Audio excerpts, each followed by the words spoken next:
$0. That is the exact cost of the driving protocol Japanese automotive engineers have recommended since 1971 to extend engine life by an average of 40%, reduce premature wear on critical components, and eliminate the thermal stress cycles that send thousands of engines to the scrapyard decades before their designed lifespan expires. Professional engine rebuilds in Western markets cost between $3,000 and $8,000 depending on the vehicle. Complete engine replacements run between $5,000 and $15,000 installed.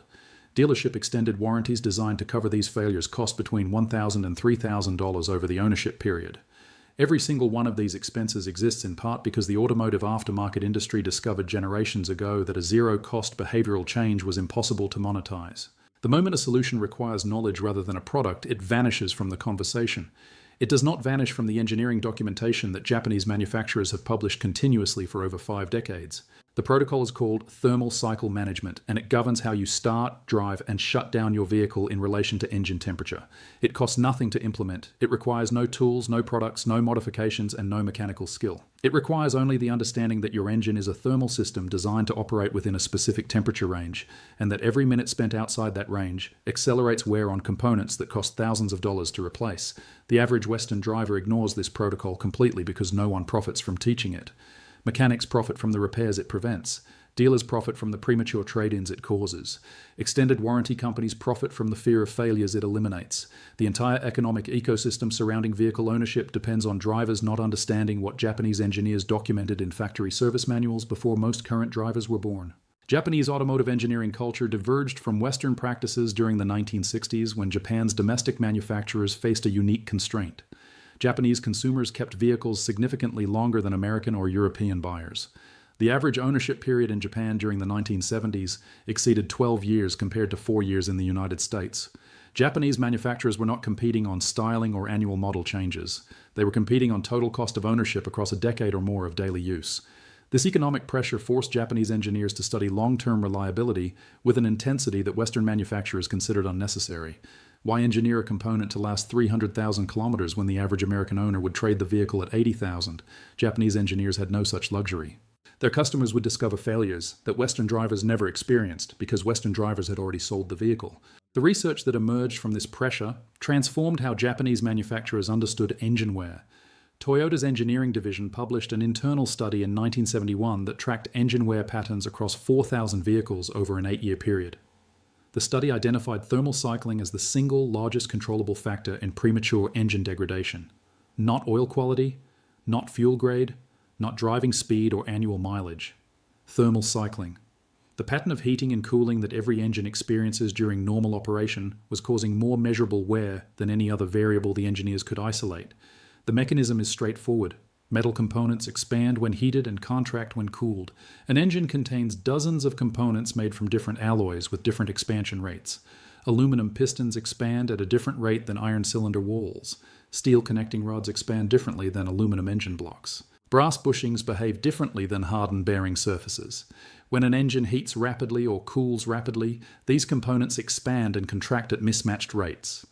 The result is microscopic friction at every interface where dissimilar metals meet. That friction causes wear. That wear accumulates over thousands of cycles.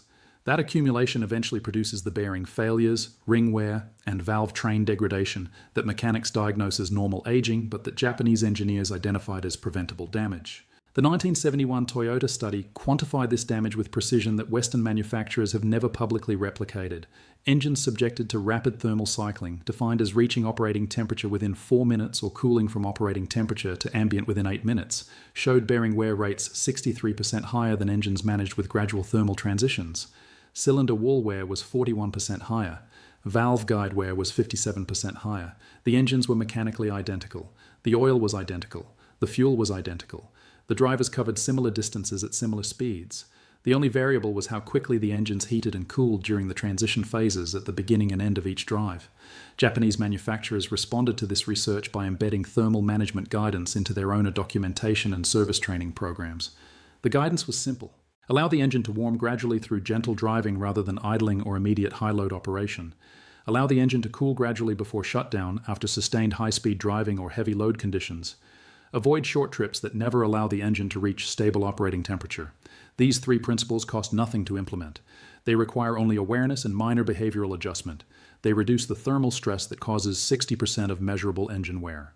Western driving culture developed in direct opposition to these principles. American drivers were taught to warm up their engines by idling, a practice that extends the warm-up period unnecessarily, promotes incomplete combustion, and causes fuel dilution of the engine oil during the extended cold-running phase.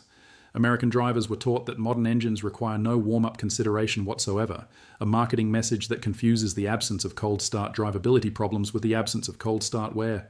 American drivers were taught nothing about cool-down protocols because the concept does not exist in Western automotive vocabulary. The result is a population of drivers operating sophisticated thermal systems with no understanding of thermal management, causing precisely the accelerated wear that Japanese engineers documented 50 years ago and that Western repair shops profit from correcting today. The correct protocol begins before you start the engine. If the vehicle has been parked for more than 4 hours, the engine oil has drained from the upper components back into the oil pan. The first 15 to 30 seconds of operation occur with minimal lubrication on the camshaft, valve train, and cylinder walls. This is the highest wear phase of normal engine operation. Starting the engine and immediately driving under load multiplies this wear significantly. Starting the engine and allowing 5 to 10 seconds of idle time before engaging the transmission permits oil pressure to build and lubricant to reach the upper engine components before any load is applied. This costs nothing. It takes 10 seconds. It reduces valve train wear by a percentage that Japanese engineers measured but that Western service documentation has never acknowledged. Once the vehicle is in motion, the warm-up phase should last between 3 and 7 minutes depending on ambient temperature. During this phase, keep engine speed below 3,000 revolutions per minute and avoid full throttle applications. You are not waiting for the temperature gauge to reach normal. You are waiting for the entire engine assembly, including the block, the heads, the intake manifold, and the exhaust system, to reach thermal equilibrium. The temperature gauge reflects coolant temperature only. The piston rings and cylinder walls reach operating temperature several minutes after the coolant. Driving aggressively before this equalization occurs forces expanded pistons against cylinder walls that have not yet expanded to match, creating the microscopic scoring that accumulates into measurable wear over thousands of repetitions. The cool-down protocol applies after any driving session involving sustained speeds above 100 km per hour or extended hill climbing or towing. Under these conditions, engine oil temperatures and turbocharger shaft temperatures, if equipped, significantly exceed coolant temperatures. Shutting down the engine immediately after such operation traps this heat in components that can no longer circulate coolant or oil. The result is accelerated oil breakdown in the turbocharger bearing housing, heat-soaked damage to plastic and rubber components in the engine bay, and thermal shock to exhaust valves that were glowing orange moments before the cooling system stopped circulating. The correct protocol is simple. Drive gently for the final 2 to 3 minutes before reaching your destination, or idle for 60 to 90 seconds before shutdown if gentle driving is not possible. This allows temperatures to stabilize and excess heat to dissipate while the cooling system remains active. Turbocharged vehicles benefit most dramatically from this practice, but naturally aspirated engines also experience measurable reductions in valve guide wear and oil carbonization when cool-down protocols are observed. The compound effect of these practices across an ownership period is substantial. Japanese engineering data suggests that consistent thermal management extends engine life by 35 to 45% compared to unmanaged operation. On a vehicle designed to last 300,000 kilometers, that represents an additional 100,000 to 135,000 kilometers before major engine work becomes necessary. At current repair costs, this translates to between $4,000 and $12,000 in avoided repairs over the vehicle's lifespan. The knowledge that creates this value costs nothing. It exists in Toyota service bulletins from 1971. It exists in Honda engineering white papers from 1978.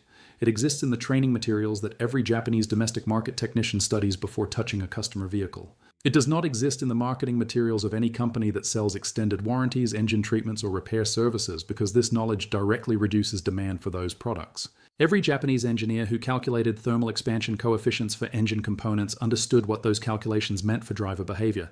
Every Toyota technician who read the 1971 study understood why the factory recommended gentle warm-up procedures. Every Honda service advisor who explained cool-down protocols to Japanese domestic market customers understood the engineering behind the recommendation. That knowledge remained in Japanese documentation for 50 years while Western markets developed an aftermarket industry worth billions of dollars repairing damage that the knowledge would have prevented. Now you have that knowledge. If this changed how you understand the gap between what manufacturers know and what drivers are told, subscribe to Secret Japanese Garage and share this video with one person who has never heard of thermal cycle management, but whose engine is accumulating preventable wear every single day.